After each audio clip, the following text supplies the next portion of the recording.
जो सरकार में रहता है वो इन संस्थाओं का इस्तेमाल करता है।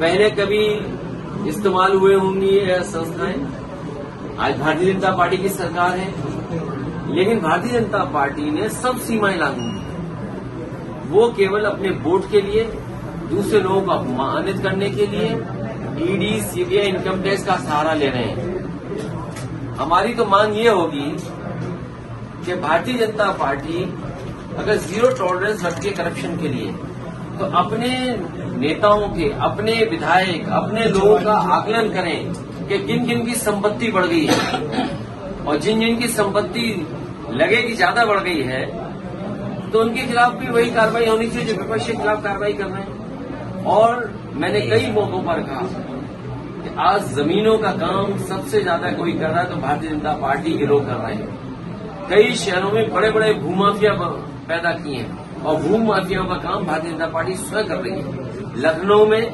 कानपुर में, आपके अयोध्या में, गोरखपुर में, वाराणसी में आप जानकारी कर लें और सरकार जब भी जांच करेगी, सबसे ज्यादा जमीनों का और सबसे ज्यादा खिलवाड़ कागजों से और भूमि माफिया के रूप में कोई उभर करके आ रहे तो भारतीय जनता पार्टी स्वयं है। और अन्याय की सीमा आप देखिए, क्या कानपुर की घटना नहीं हुई?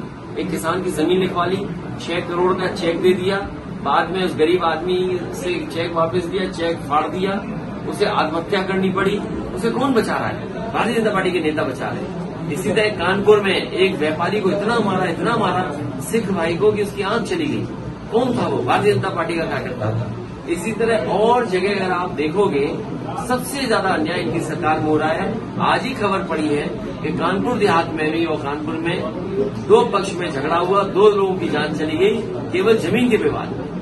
सरकार को ये देखना चाहिए कि जो जहां पर जमीन को लेकर के विवाद हो रहा है या विवाद से जान जा रही है, आखिरकार वो अधिकारियों को कितनी एप्लीकेशन दे चुके हैं। सर